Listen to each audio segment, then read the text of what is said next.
आइए, कल पढ़े थे हैदराबाद, आज पढ़ेंगे रुहेलखंड। रुहेलखंड में हम लोग पढ़ेंगे सबसे पहले कि रुहेलखंड के संस्थापक वीर दाऊद और उसी का पुत्र कौन था? अली मोहम्मद खान। तो यहाँ पर वीर दाऊद मेन रूप से याद रखना है, लेकिन इसका साथ दिया था इसका कौन? पुत्र अली मोहम्मद खान। और देखिए जो क्षेत्र जो आता था, रुहेलखंड का जो क्षेत्र आता था, तो मेनली रूप से आता था जो उत्तराखंड में एक जगह है कुमायूं, ठीक है। तो कुमायूं कहाँ है? उत्तराखंड में। तो उत्तराखंड में एक जगह है कुमायूं, उस कुमायूं से उत्तर में नॉर्थ एन लिखे हैं तो समझिए नॉर्थ लिखे हैं, तो नॉर्थ पार्ट इसका है कुमायूं, और दक्षिण में गंगा नदी के किनारे तक, गंगा नदी के लगभग किनारे किनारे ये क्या होता था? लाए हैं जी।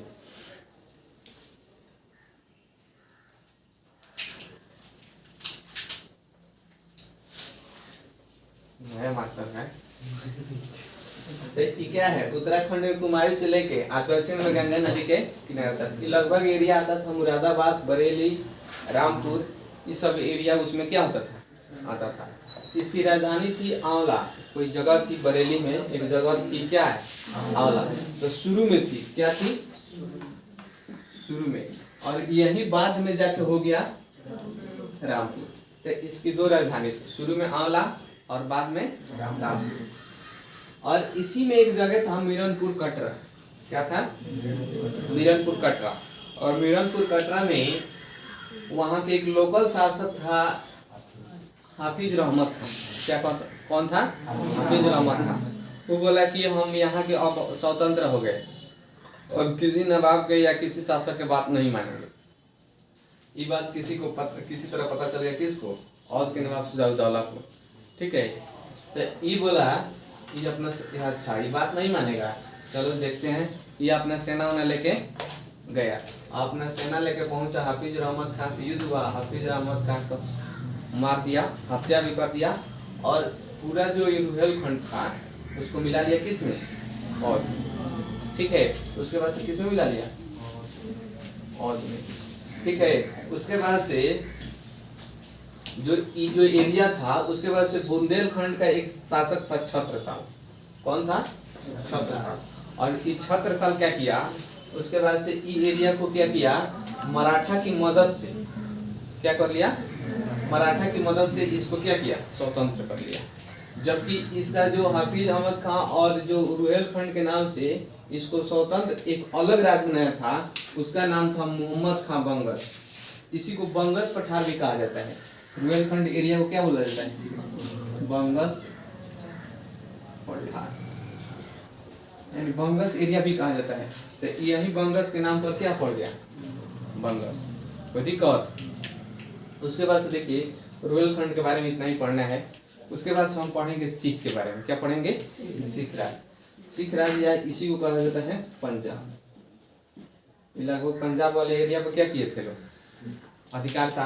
पंजाब के बारे में पढ़ेंगे तो पंजाब पर किसका राज था? सिख। और सिख के 10 गुरु हुए, और वहीं 10 गुरु क्या किए?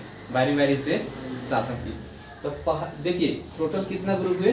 सिख। और सिख धर्म को ही खालसा पंथ भी कहा जाता है। क्या कहा जाता है? तो शुरू में सिख नहीं कहा गया था, शुरू में कहा गया था खालसा पंथ। क्या कहा जाता था? खालसा पंथ। और उसी खालसा पंथ का नाम आगे चल के पड़ गया सिख। शुरू में इसको क्या कहा जाता था? ये था शुरू वाला नाम, और ये क्या नाम था? बाद वाला। तो बाद में उसका नाम पड़ गया सिख धर्म। कोई दिक्कत? तो कुल जगह सिख धर्म के एक और नाम क्या है? खालसा पंथ। या खालसा पंथ के बाद में क्या कर दिया गया? सिख धर्म। और इसमें टोटल 10 गुरु हुए। कितने गुरु हुए? 10 गुरु। तो प्रथम गुरु हुए थे गुरु नानक। कौन हुए थे? गुरु नानक, जिनका जन्म हुआ था 1469 ईस्वी में। कब हुआ था? 1469 ईस्वी में। और मृत्यु हुआ था 1539 ईस्वी में। और ये हुआ था तलवंडी नामक स्थान पे, जो पाकिस्तान में है, ठीक है। उस समय इंडिया का ही भाग था। तो ये क्या हुआ? अब भी तलवंडी का वर्तमान नाम है ननकाना साहिब। ननकाना साहिब, इसका वर्तमान नाम क्या है? ननकाना साहिब। तलवंडी का पुराना नाम था तलवंडी। तो कहीं आपको दे दिया इनका जन्म हुआ था तलवंडी में, तो भी सही है। आदि दिया ननकाना साहिब में हुआ था, ये भी सही है। इन्हें खाली अभी हम पढ़ लिए हैं क्या, तलवंडी और ननकाना साहिब दे तो क्या है, कंफ्यूज है नहीं, ये है वर्तमान नाम। क्लियर। उसके बाद से इसके पिता के नाम था कालू जी, क्या था, ल है कालू जी या कल्याण चंद्र। इनका पिता का नाम क्या था, कालू जी या कल्याण चंद्र। इनकी माता का नाम था त्रिपता देवी।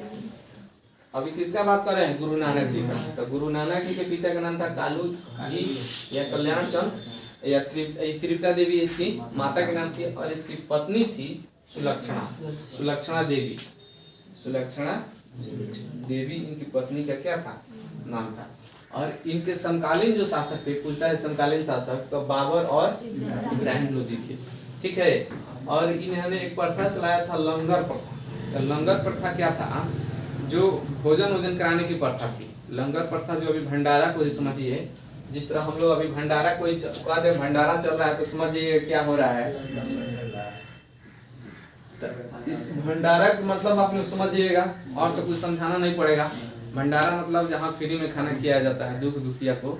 भले अभी मॉडर्न युग में दुख दुखिया नहीं, बाहर में जाइएगा ना, लॉज है बगल में, अब बगल में बारात आ गया, तुरंत कोट पैंट पहन लेगा लड़का सब। ठीक है, कोट पैंट पहन लेगा, सेंट वेंट मार लेगा, आ जाकर थाली लेकर लाइन में खड़ा हो जाएगा। सोचेगा जो 2 घंटा मान लीजिए वो खाना बनाएंगे, अभी क्या है बगल में है।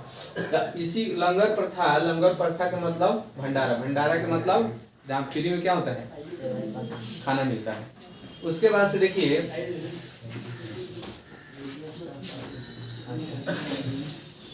तो भंडारा, और उसके बाद से यहाँ क्या था, देखिए जो क्या थे, गुरु नानक साहब जो थे, इनकी पिता का नाम था कालू जी और या कल्याण चंद। ठीक है।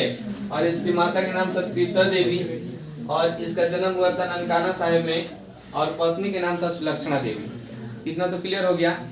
उसके बाद से ये बाबर और इब्राहिम लोदी के क्या थे, समकालीन थे, और ये चलाए थे लंगर प्रथा। क्या चलाए थे, लंगर प्रथा। लंगर प्रथा का मतलब होता है भंडारा। भंडारा पढ़ दिए तो आप समझ गए, जहाँ फ्री में मतलब खाना किया जाए दुख दुखिया का। भले आप लोग शॉर्ट पैंट पहन के चल जाइए, वो अलग के बात है। इसका जो उत्तराधिकारी हुए थे, कौन हुए थे, लहना। लहना क्या थे, इनका एक माने शिष्य थे, उसी को क्या किए, अपना उत्तराधिकारी बना दिए। और इनका मृत्यु हो गया करतारपुर। और लहना जो थे, इसी इनका एक बचपन का नाम था, यानी वास्तविक नाम था, और इन्हीं का जब गुरु बने तो उनका नाम हो गया गुरु अंगद। तो सिख का दूसरा गुरु कौन थे, गुरु अंगद। तो दूसरा गुरु थे गुरु अंगद। और कब से कब, 1539 से 1552 तक ये क्या है, गुरु के पद पर है। उसके यही है कि गुरु अंगद का वास्तविक नाम क्या था, लहना। ठीक है। और ये किसके समकालीन थे, हुमायूं के और शेरशाह। और जो लंगर प्रथा स्टार्ट किए थे यही गुरु नानक, इसको इन्होंने क्या किया, नियमित कर दिया। क्या कर दिया, नियमित कर दिया, या नियमित बनाए रखा। मैंने कहा कि ये प्रथा बंद नहीं होगा, ये आज से ये कंटिन्यू रहेगा, हमेशा ही चलता रहेगा। अभी देखिएगा सिख धर्म में क्या होता है, लंगर प्रथा चलता है। अभी अमृतसर में जाइएगा तो वहाँ पे हजारों लाखों लोग डेली खाना खाता है, समझ गए। तो वहाँ पे क्या है, फ्री का माने चलते रहता है। तो ये जो थे गुरु अंगद थे, इनका वास्तविक नाम लहना था। और किसके समकालीन थे, हुमायूं और शेरशाह सूरी के। और यही रचना किए थे गुरुमुखी लिपि का। गुरुमुखी लिपि एक लिपि जो समझ रहे हैं, जिस तरह हिंदी का होता है देवनागरी, इंग्लिश का होता है रोमन, उसी तरह से ये एक पंजाबी है। पंजाबी भाषा में लिखते हैं, इसी को कहते हैं गुरुमुखी लिपि। ठीक है। अब देखिए जो आप लोग पढ़े हुएगा, एक बिलग्राम के युद्ध किसके किसके बीच हुआ था, शेरशाह सूरी और हुमायूं के बीच, जिसमें शेरशाह सूरी जीत गया था और हुमायूं को हरा दिया था।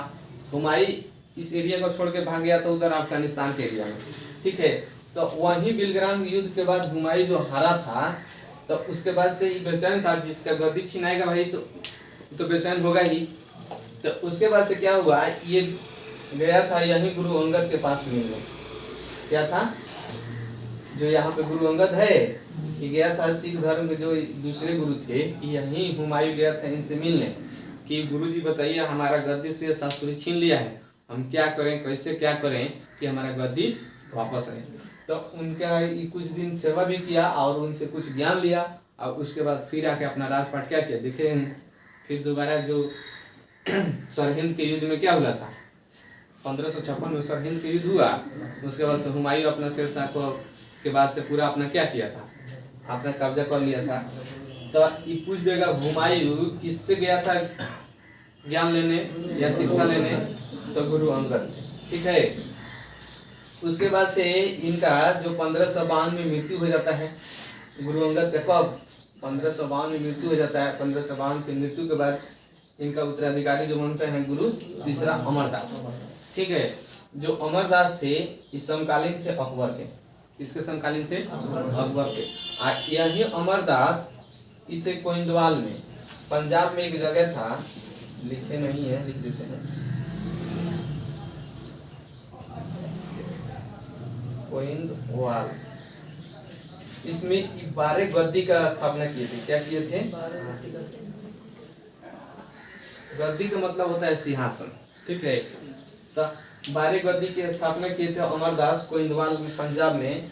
तो ये क्या हुआ था, इनसे अकबर को ही बुलाते थे मिलने के लिए, तो ये बोले थे कि नहीं अमरदास हम किसी से मिलने नहीं जाएंगे, ठीक है।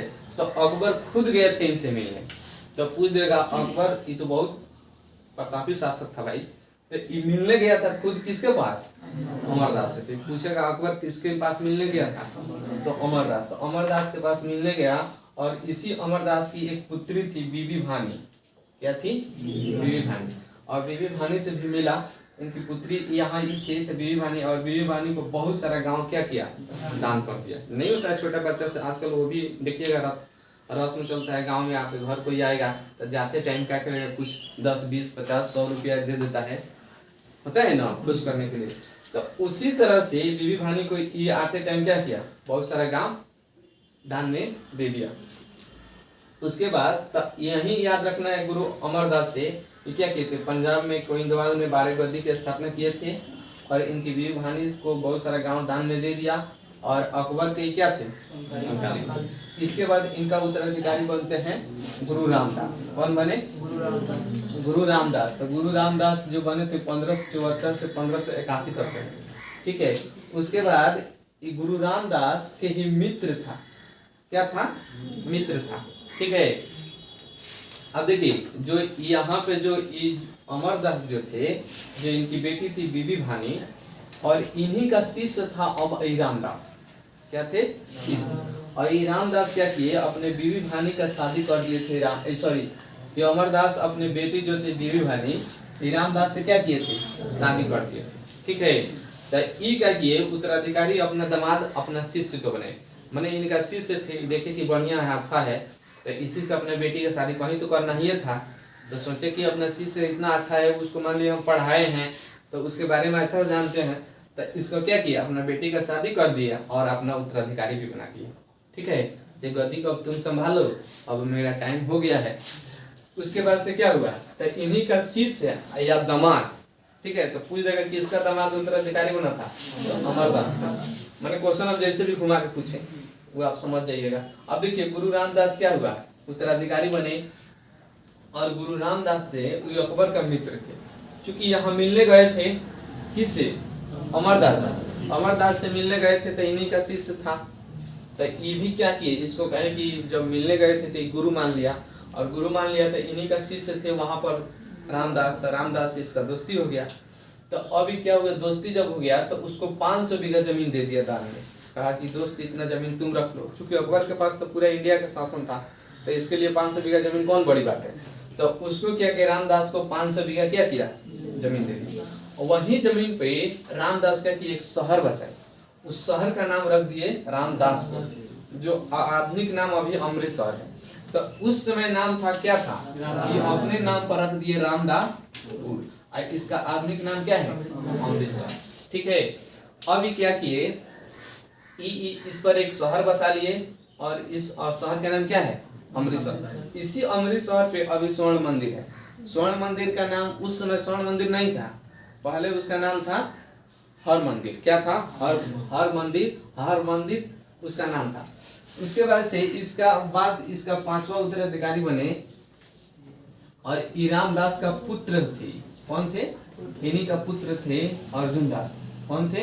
अर्जुन दास। और इसके बाद से ये जो बना दिए पैतृक बना दिए। पैतृक मतलब कि अब मैंने खानदानी चलेगा, अब हम बन गए तो मेरा पुत्र बनेगा, फिर उसका पुत्र बनेगा। इस तरह से रामदास क्या किए, इसको बना दिए, क्या बना दिए? पैतृक। तो यही उसको बनाए थे पैतृक।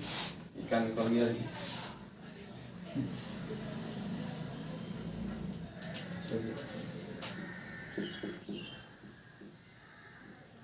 इसको क्या किए? पैतृक बना दिया। उसके बाद से अर्जुन बने, गुरु अर्जुन बने। गुरु अर्जुन बने, इनमें दास भी लग जाता है, गुरु अर्जुन दास कह सकते हैं सब भी। तो 1781 से 1606 तक बने। उसके बाद से यही जो गुरु अर्जुन जो थे, यही स्वर्ण मंदिर का निर्माण करे थे, जिसका वास्तविक नाम था हर मंदिर या दरबार साहिब मंदिर। अभी स्वर्ण मंदिर नहीं है। जब रणजीत जो एक बने थे, देखिएगा रणजीत मैंने सिख धर्म में ही आगे मिलेंगे रणजीत। तो वही रणजीत जो थे क्या किए कि जितना स्वर्ण जो मंदिर है, जो हर मंदिर या दरबार साहिब मंदिर, इस पर बाहर में सोना के पत्र चढ़वा दिए। क्या किए? सोना के पत्र चढ़वा दिए। तो जब सोना के पत्र चढ़वा दिए तो सोना को ही स्वर्ण कहा जाता है, इसीलिए इसका नाम पड़ गया स्वर्ण मंदिर। नहीं तो इसका नाम वास्तविक नाम क्या है? हर मंदिर साहिब या दरबार साहिब मंदिर। ठीक है। उसके बाद से ये क्या किए, इस और एक चीज, इसका जो न्यू रखवाया था, जो आपको स्वर्ण मंदिर का न्यू जो रखवाया था, उसका नाम था हजरत मियां मीर। क्या नाम था? यही न्यू रखवाए थे, हजरत मियां मीर। तो स्वर्ण मंदिर का न्यू रखवाए थे हजरत मियां मीर, उसको बनवाए थे गुरु अर्जुन देव। इस पर स्वर्ण का प्र चढ़वाया था कौन? महाराजा रणजीत सिंह। क्या था? रणजीत। कोई दिक्कत? तो इतना याद रखिएगा, स्वर्ण मंदिर का वास्तविक नाम क्या था? हर मंदिर साहिब या दरबार साहिब मंदिर। अब जब इसको महाराजा रणजीत सिंह उस पर जब सोने का या स्वर्ण का पत्थर चढ़ाया, तब उसका नाम पड़ गया क्या? स्वर्ण मंदिर। पहले इसका और इसका न्यू जो रखवाए थे कौन? हजरत मियां मीर। और इसका निर्माण जो करवाए थे गुरु अर्जुन देव। और ये जमीन जो मिला था इसको, इस जो पहले जो शहर का जो अभी अमृतसर है, उसका नाम क्या था? रामदासपुर। और जमीन किसको मिला था? रामदास को। और इसको 500 बीघा दिया था कौन? अब देखिए ये क्या थे, गुरु अर्जुन जो थे, यहाँ पर एक आदि ग्रंथ की रचना की, एक ग्रंथ की रचना की। उस ग्रंथ का नाम क्या था? आदि ग्रंथ। और आदि ग्रंथ में क्या है, इसमें 5 सिख गुरु। कितना? 5 सिख गुरु। अभी नहीं, ये पांचों जो यहाँ से 5 सिख गुरु जो है, यहाँ से 5वां है ना गुरु अर्जुन। तो अर्जुन, यहाँ रामदास, उसके बाद अमरदास, अंगद और गुरु नानक, ये 5 के वाणी इसमें क्या है? संकलित है। मैंने जो जो ज्ञान दिए हैं, अभी जो हम लोग पढ़ रहे हैं कंपटीशन के हिसाब से, समझ गए? गुरु नानक के बारे में भी पढ़िएगा तभी उनके बारे में एक अलग बुक मिलेगा। वो बुक पढ़िएगा तो उसमें बहुत सारा ज्ञान है, लेकिन हम लोग तो अभी इतना ही पढ़ लिए क्योंकि इतना ही कंपटीशन के हिसाब से इम्पोर्टेंट है। समझ गए? अगर गुरु नानक के बारे में पढ़ते रहिएगा तो आप 2-3 महीना पढ़ते चल जाइएगा। तो वही सब इम्पोर्टेंट जो बुक था, मैंने जो इम्पोर्टेंट उन लोगों का नॉलेज था, इस आदि ग्रंथ में क्या किए? गुरु अर्जुन देव क्या किए? इकट्ठा कर दिए। ठीक है। इसके अलावा 18 हिंदू संतों की भी वाणी इसमें है। समझ गए? ये नहीं जो केवल सिख के बारे में है, 18 हिंदू संत जितना भी अच्छा अच्छा ज्ञान बताए थे, उसको भी क्या किए? इसमें इंक्लूड कर दिए या शामिल कर दिए। जिसमें से कुछ इंपॉर्टेंट है, जैसे रैदास हो गए, रामानंद हो गए, रामानुजाचार्य हो गए, कबीर हो गए। इस तरह से जो संत जो लोग हुए, या मीरा दास हो गई, ये सब जो संत हुए, उन लोग भी मैंने जो जो इम्पोर्टेंट नॉलेज था इसमें आदि ग्रंथ में क्या किया? शामिल कर दिया। और यही गुरु अर्जुन थे जी। अब देखिएगा, एक जहांगीर जो मिलता है शासक, जो अकबर के समकाल, अकबर के मैंने उत्तराधिकारी हुआ था जहांगीर। वो जहांगीर का बड़ा पुत्र था खुसरो। कौन था? खुसरो। खुसरो सोचता था कि जब जहांगीर जब क्या हुआ, शासक बना, तो ये खुसरो सोचता था कि अकबर इतना दिन शासन किया है, अब मेरा पिताजी करेंगे या हम भी हो गए हैं शासन करने लिए, तभी पिताजी करेंगे, तब तक हमारा क्या होगा, कुछ ही दिन टाइम मिलेगा शासन करने के लिए, ज्यादा दिन टाइम नहीं मिलेगा। आई सोचता था लॉन्ग टाइम शासन करने के लिए, तो ये अपने पिता का ही रह के विरोध कर देता था कि आप हटिए, हम शासन करेंगे। अब उसका पिता कहता था ना हम करेंगे, कोई भी गद्दी तो छोड़ना चाहता नहीं है। तो ई क्या किया, ई चला गया शिक्षा लेने गुरु अर्जुन के पास। क्या हुआ, गुरु अर्जुन के पास अभी गया इनसे ज्ञान लेने, तब तक कोई जहांगीर को बता दिया कि इनको क्या है कि गुरु अर्जुन भड़छाड़ रहे हैं, गुरु अर्जुन के कहने पर ही विरोध कर रहा है। खुसरो ही अपने पिताजी का विरोध करने लगा, ठीक है, कि गद्दी पर हम बैठेंगे। अब इस सोचा कि चल रहे हैं गुरु अर्जुन के पास, जो हुमायूं क्या किया था बताए थे ना, हुमायूं किसके समकालीन था, थी अमरदास के, वहां पे गया था, सॉरी गुरु अंगद के, अंगद से गया था, शिक्षा लिया था, उसके बाद गद्दी मिल गया था। इसको सोचा कि हम भी चलते हैं सिख गुरु से शिक्षा लेंगे, और उसके बाद से लगा हमको गद्दी मिल जाएगा। तब तक जहांगीर को पता चल गया। अब जहांगीर को लगा कि ये हमारे ही बेटा को हमारे खिलाफ भड़छाड़ा है। अभी तक जहांगीर से पहले अभी तक इस सिख में मुगल में बहुत मित्रता थी, ठीक है, कहीं से वहां पर अभी बताए थे गुरु अंगद, उसको बताए थे ऐसे ऐसे करो तू जीत जाएगा। अब जीत गया तो उसका बात के अनुसार तू तो मानेगा ही। तो ये दोनों में मित्रता थी, लेकिन जहांगीर को लगा कि खुसरो को भड़छा रहा है, इसलिए विरोध कर रहा है। अभी क्या किया, अर्जुन को क्या किया, गुरु अर्जुन को पकड़वा के लाया और इसको हत्या करा दिया, ठीक है। और इसके बाद से आगे पढ़ेंगे हरगोविंद के बारे में, अब कल से पढ़ेंगे। इसी के साथ जय हिंद, जय भारत।